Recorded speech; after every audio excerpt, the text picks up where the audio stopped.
penal nem tudo é aquilo que parece e é por isso que hoje nós estamos aqui para conversar sobre homicídio privilegiado. Se você é assim como eu, apaixonado pelo Tribunal do Júri, em algum momento você já viu essa tese sendo alvo de debate no plenário. E é isso que nós iremos conversar de modo mais aprofundado. Se você caiu aqui de paraquedas, muito prazer. Meu nome é Vitor Thiago Pontes Costa, eu sou o criador do Papo Criminal. E eu vou te explicar primeiro como que isso aqui funciona, tá? Aqui vocês já podem perceber que eu sou uma pessoa meio explosiva, meio animada. E é justamente por isso que aqui não é uma aula onde eu vou ficar desenhando pra você. Não, aqui é um bate-papo. Por isso que tem no Spotify, se você estiver escutando no Spotify. Tem aqui no YouTube, se você quer me ver, esse rosto bonito. Entendeu? É um bate-papo que eu quero ter com você. Eu tenho aqui sempre meu roteirinho do meu lado, onde eu vou estar acompanhando os principais pontos que eu quero ter essa conversa com vocês. Quero fazer vocês refletir. E eu quero te contar uma coisa, tá? Uma coisa bem legal que você vai me agradecer. Já vai preparando um obrigado, Vitão, aí nos comentários. Você sabia que você tem direito a um material de apoio dessa aula? É isso aí mesmo, aqui não é bagunçado não, rapaz. Você tem direito sim a um material de apoio. Basta ir lá no meu Instagram, me seguir e mandar assim, Vitor, eu quero o material de apoio do episódio de homicídio privilegiado que eu vou estar te mandando. Então depois dessa aula você quer revisar algum ponto, você quer estudar para alguma prova, você vai lá no Instagram, pede esse material que tá bem completo mesmo sobre esse tema, beleza? E eu quero começar esse episódio de hoje conversando com vocês, fazendo uma pergunta para vocês responderem de casa. Existe privilégio em matar alguém? Sim ou não? O que vocês acham? Se você respondeu que não existe, parabéns, você está certo, realmente não existe privilégio em matar uma pessoa. Mas, Vitor, se não existe privilégio em matar uma pessoa, o porquê as pessoas falam homicídio privilegiado? E eu queria te explicar justamente isso. Quando a gente fala homicídio privilegiado, não é o crime em si que ele é privilegiado, mas a pena dela que ele vai ser privilegiado. Porque se a pessoa se encontrar em alguma das situações que está descrita lá no parágrafo 1º do artigo 121, ele vai ter direito a uma diminuição de pena. E essa diminuição de pena que é o famoso privilégio. Porque assim como no direito penal, você já sabe que existem situações onde a pessoa ela vai ter aumentos de penas se ela se enquadrar em determinadas situações, ou ao cometer o crime, se cometer daquela maneira, ela vai ter uma pena maior, e essa pena ser maior se chama qualificadoras. Também no direito penal a gente tem situações que se a pessoa cometeu por aquela situação ali, ou se encontrava naquela situação, ele tem direito a uma redução de pena. E é por isso que tem a famosa denominação de homicídio privilegiado, não pelo crime, mas sim pela redução de pena.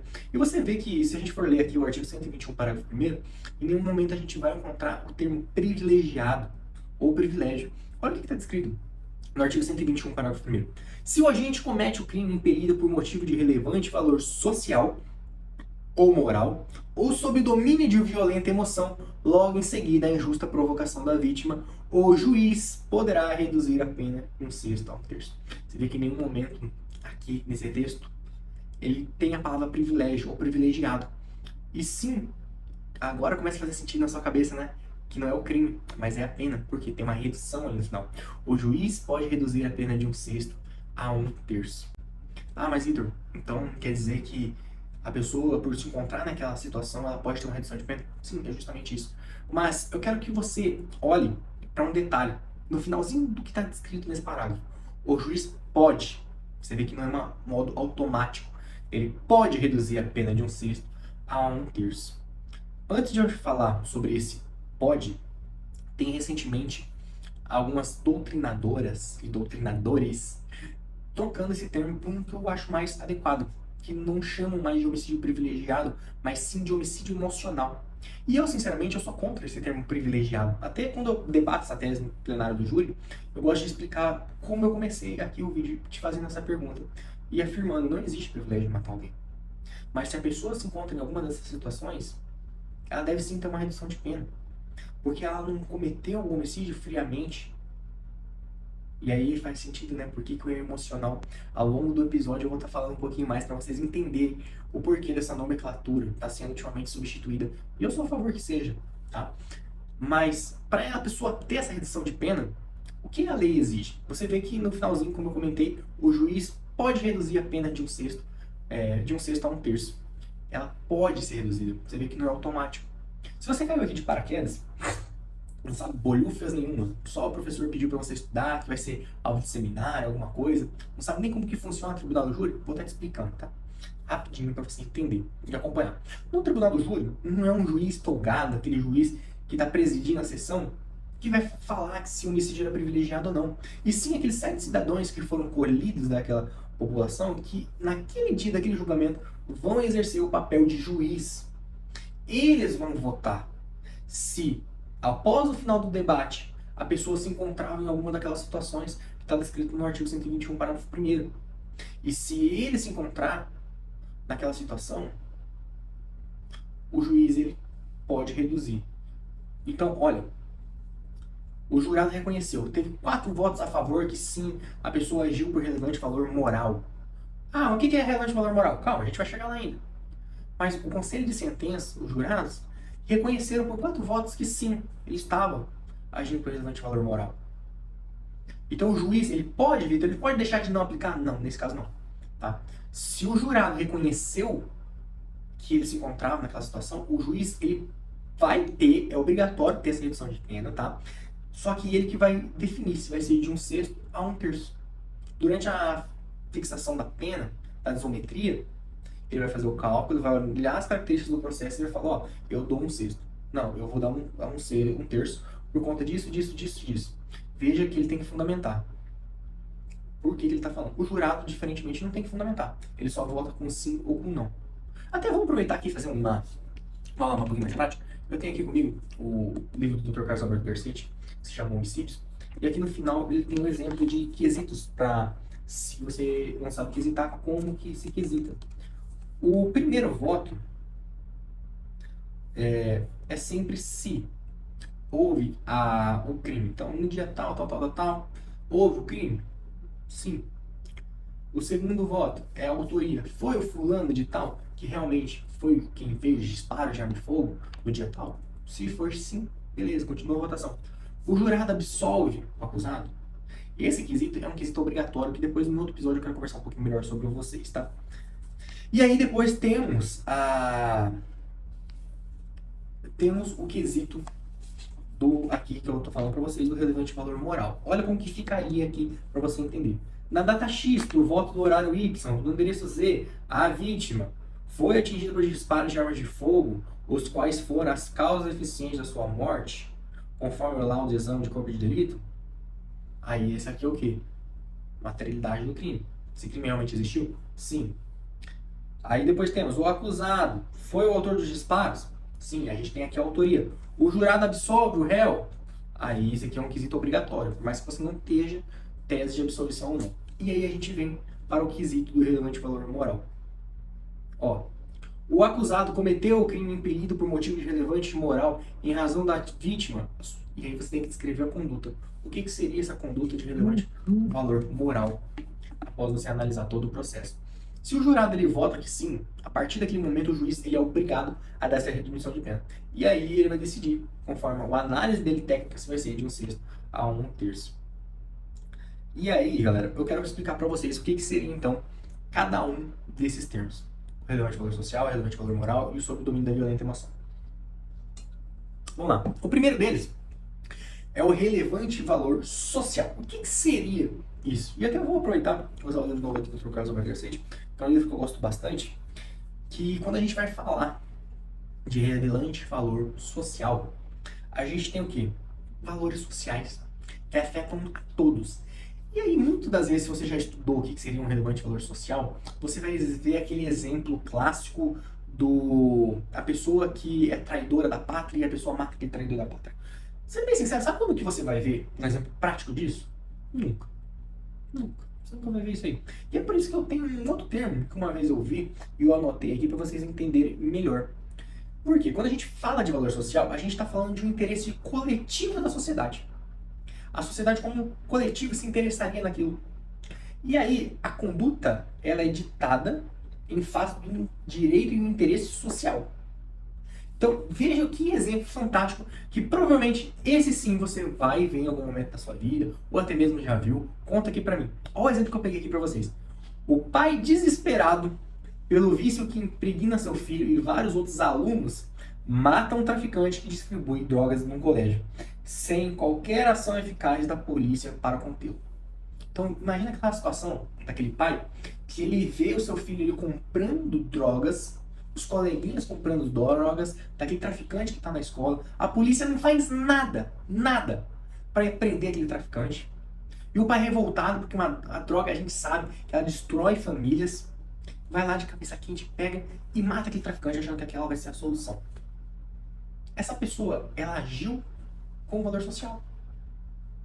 Quantos pais será que não estavam passando pela mesma situação que ele, de ver seu filho sendo destruído, novo, já no mundo das drogas, por conta de um traficante? Você pode ter certeza que se isso acontecer, ele tem direito assim, a uma diminuição de pena pelo relevante valor social. A sociedade como inteira tinha, de certa maneira, querendo uma solução para aquele traficante, que ele parasse de vender drogas, que o colégio não fosse mais impregnado pelaquela droga. Mas infelizmente o Estado deixou de agir, as polícias não faziam nada, ninguém fazia nada, e o pai, desesperado pelaquela conduta, vai lá e mata aquele traficante. Se enquadraria no relevante valor social? Sim. É por isso que eu falo que esse é um exemplo até muito mais claro do que o matar o traidor da pátria. Que é uma coisa que está muito, acho, distante da nossa realidade. E a nossa realidade hoje, vivenciando, a gente sabe. Quantas crianças que entram na adolescência começam a ter contato com o tráfico de drogas, né?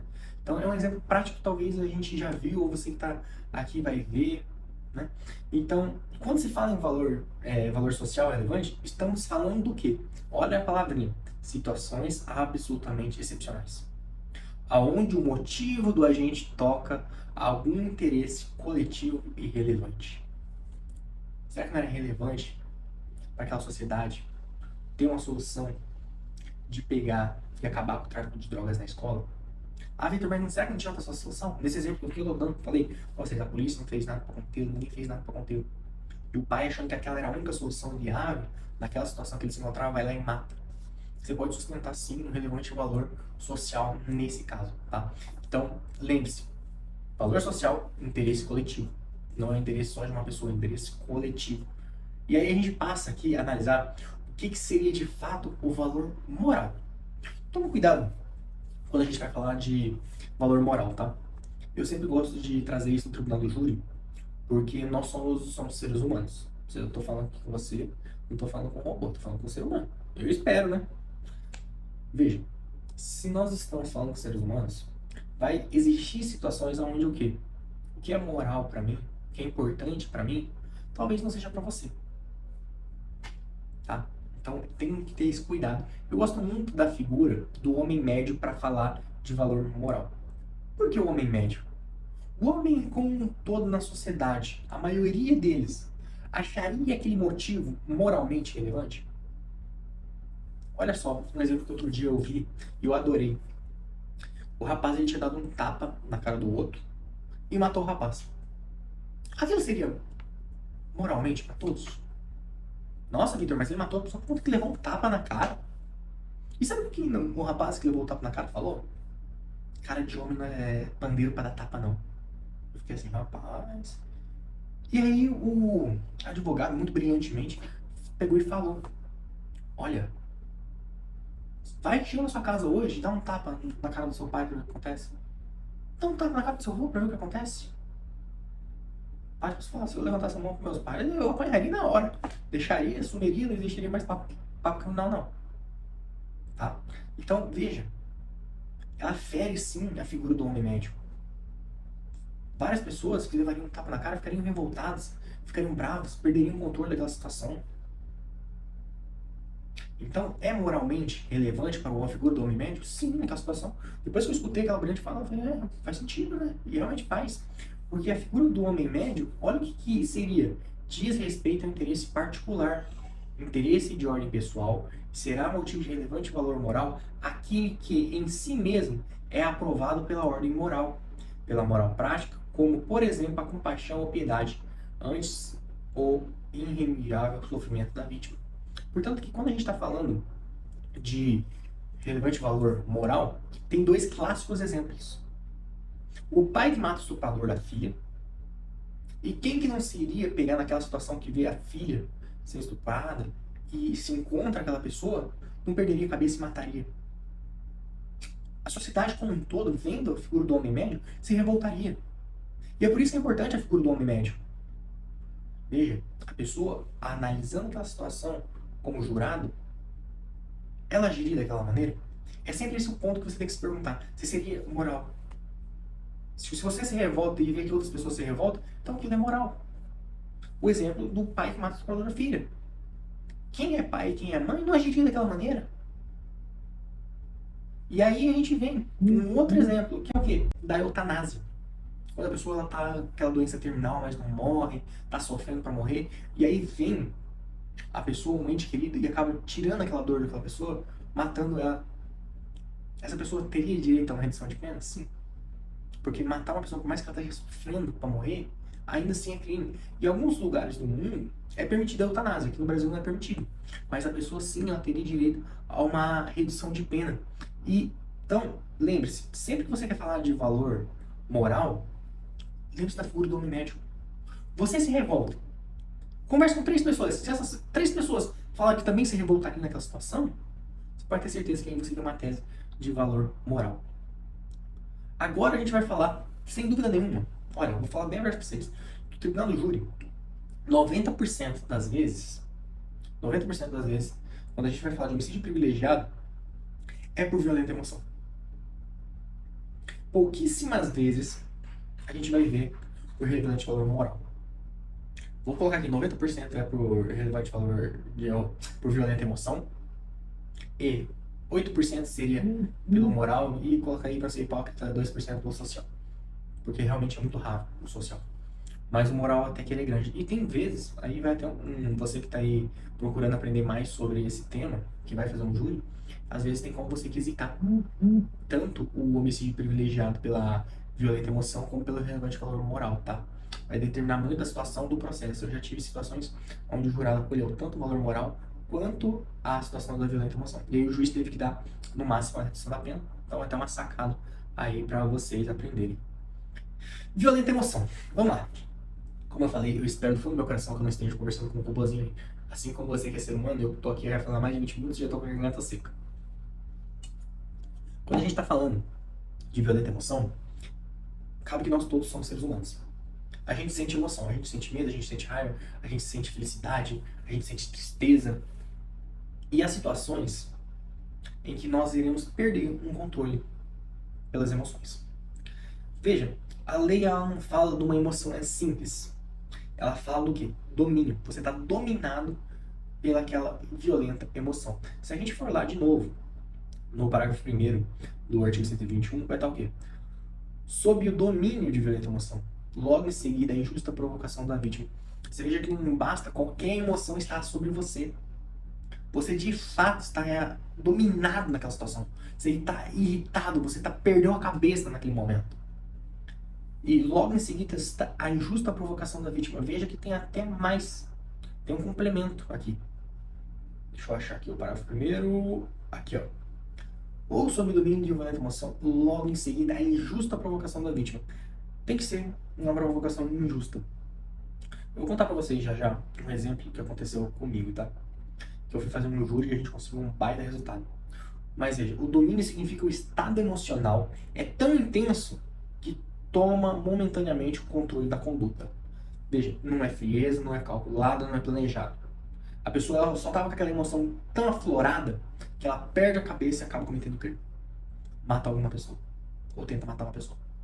Tá? Então, olha o caso que uma vez aconteceu comigo, que eu fui fazer esse júri. E eu lembro até hoje que foi um júri que assim, bem me chamou a atenção. Por quê? Os rapazes tinham saído para festejar, né? Se não me engano, era numa sexta-feira. E a mãe dele foi junto.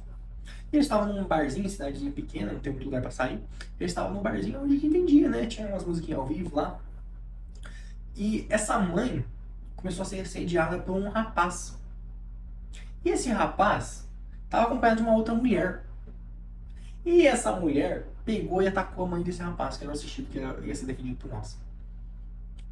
Aí começou a atacar, bater na mãe dele. Aí o cara que tava dando em cima da mãe e tava acompanhado, quis intervir e acabou que deu porrada nesse assistido. Também deu porrada na mãe, virou uma bagunça que só, virou uma briga. Realmente virou uma briga ali.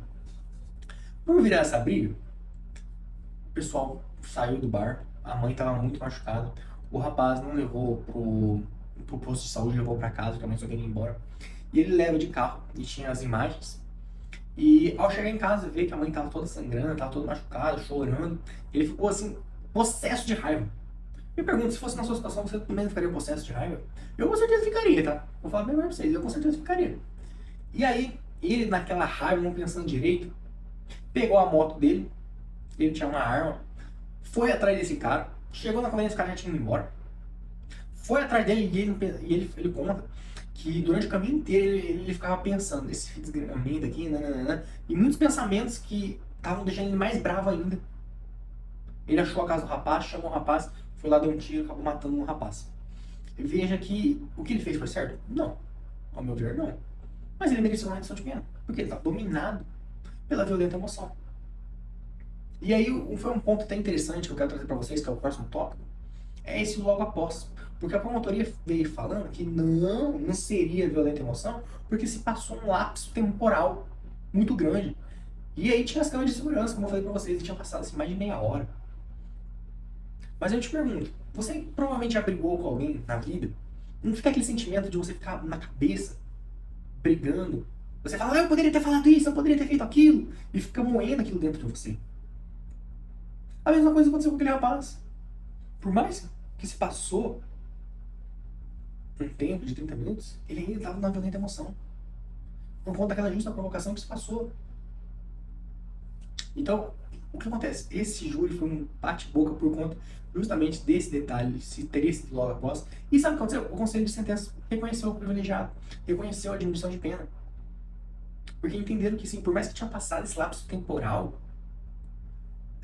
a pessoa estava aqui, matutando aquilo na cabeça. E quem de nós não estaria matutando aquilo na cabeça?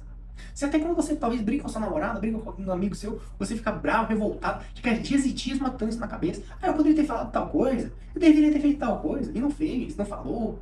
E aquilo lá não deixa a gente dormir. A gente tá na violenta emoção. Então, nesse caso, me chamou muita atenção, eu lembro. E graças a Deus conseguimos um baita resultado. Mas tem que tomar esse cuidado quando a gente tá falando da violenta emoção. Porque tem esse quesito logo após. Logo após. Além da violenta emoção, é fundamental que a provocação tenha partido da vítima. Naquele caso, quem começou lá em cima da mãe do rapaz? Foi a própria vítima.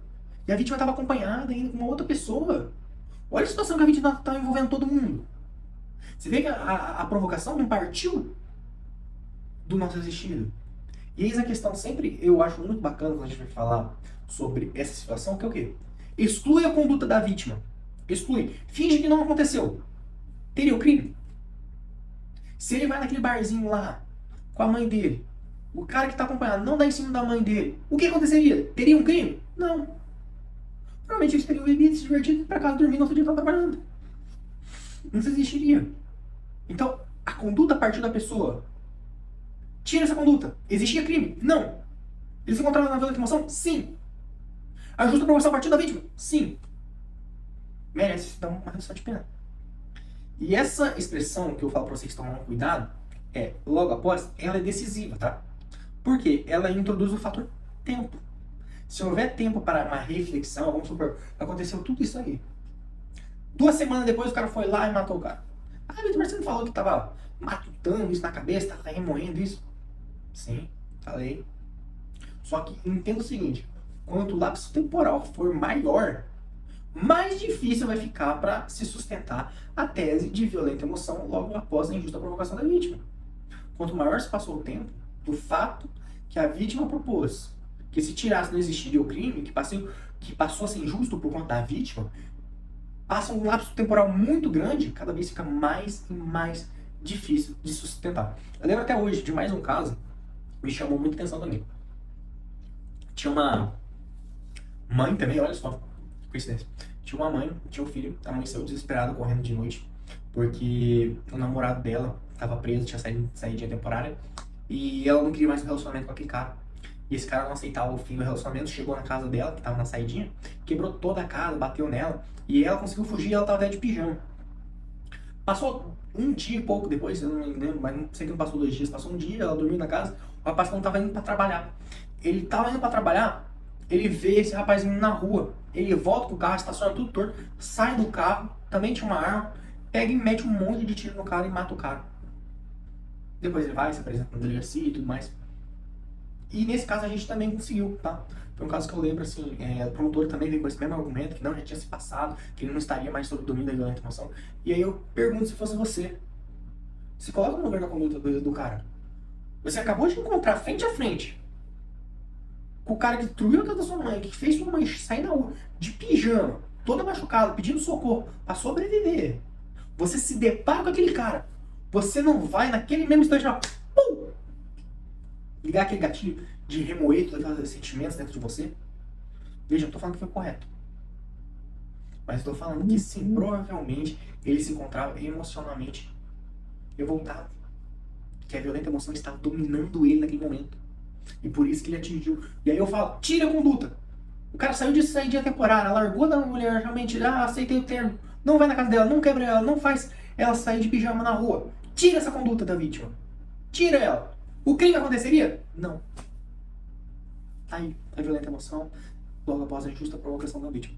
E aí, toma esse cuidado, porque por mais que nesse caso a gente conseguiu sim o reconhecimento, desde que quanto maior o lapso temporal se passa, mais difícil é sustentar essa tese.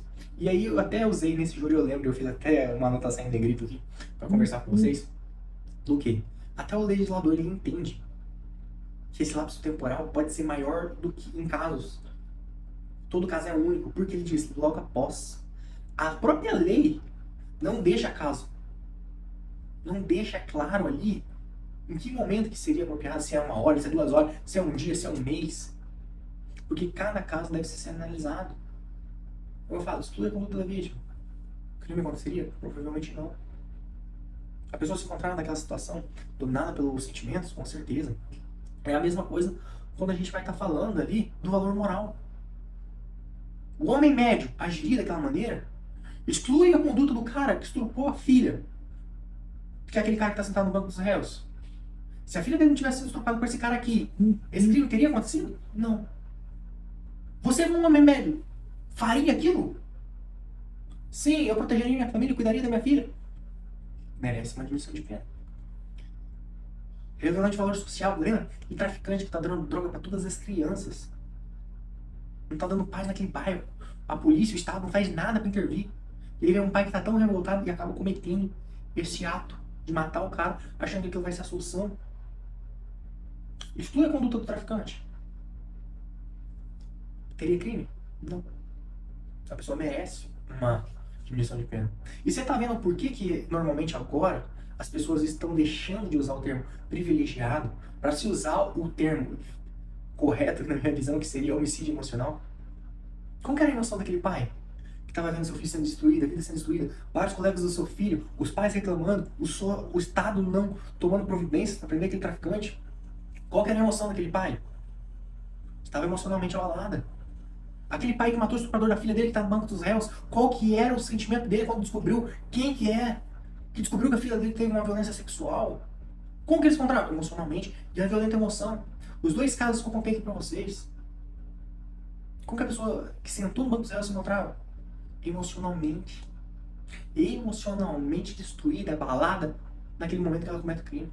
Então por isso que hoje em dia é se usado esse termo, homicídio emocional. E eu sou muito a favor dele ser utilizado ao invés de homicídio privilegiado. Pois bem, gente, tem várias coisas que eu quero conversar com vocês ainda. E lembrando, os comentários aqui estão abertos para as pessoas que têm uma dúvida. Meu Instagram também está aparecendo aqui de novo. Você pode mandar essas dúvidas para vocês tirarem lá no meu Instagram. Mas antes eu quero fazer um breve resumo. Só já tomar mais uma aguinha porque minha garganta não tá das melhores. Vamos fazer um resumo de 1 minuto, 2 minutos. Homicídio privilegiado. Veja, o crime não é privilegiado, é sim a pena, porque não existe privilégio em tirar uma vida humana. Quando a gente está falando de homicídio privilegiado, a gente está falando da pena. Ela deve ser privilegiada porque ela vai ter uma redução de pena se a pessoa se encontrar em alguma daquelas 3 situações. Que situações são essas? Relevante valor social, relevante valor moral ou sob o domínio da violenta emoção logo após a injusta provocação da vítima. E veja, muitas pessoas e novos doutrinadores estão substituindo esse termo de homicídio privilegiado pelo termo homicídio emocional. Eu sou a pessoa que concorda com esse ponto de vista, que não deve ser utilizado o argumento homicídio privilegiado, mas sim como nomenclatura ou homicídio emocional. Veja o porquê. Quando a gente está falando de valor social, é um interesse coletivo da sociedade. Se a gente falar, matou o traidor da pátria, nunca que a gente vai ver isso. Vamos voltar para a realidade? Bora pegar e ver o exemplo clássico do traficante que está vendendo drogas naquela escola, todos os pais desesperados que estão vendo seus filhos sendo contaminados por vício de uma droga, e o Estado, a polícia não faz nada para parar aquele traficante, e aquele pai, pelos frutos das emoções, vendo seu filho caindo no mundo das drogas, vai lá e mata aquele traficante. Ele, naquele ápice de emoções, comete aquele crime. Era do interesse da sociedade? Sim. Aquele traficante para de vender drogas. Então pode sim ser argumentado a tese de diminuição de pena pelo homicídio emocional, pelo relevante valor social. Da mesma maneira, a pessoa que mata o estuprador da sua filha, que seria o motivo de relevante valor moral, será que aquela emoção não toma conta da cabeça dela naquela situação? Se fosse sua filha, você não agiria daquela maneira? Essa é a figura do homem médio que tem que ser colocada quando a gente vai colocar relevante valor moral. Sob o domínio da violenta emoção. O que seria violenta? Emoção. A pessoa, ela não é qualquer sentimento. Não tem frieza, não tem cálculo, não é planejado. Ela está revoltada naquela emoção, ela está moendo aquele sentimento dentro dela. E logo após, a injusta provocação da vítima, vejo que tem um lapso temporal.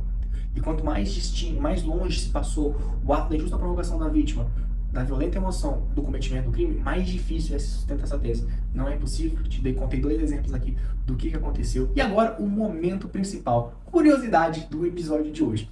Recentemente lançou o filme da Elise Matsunaga.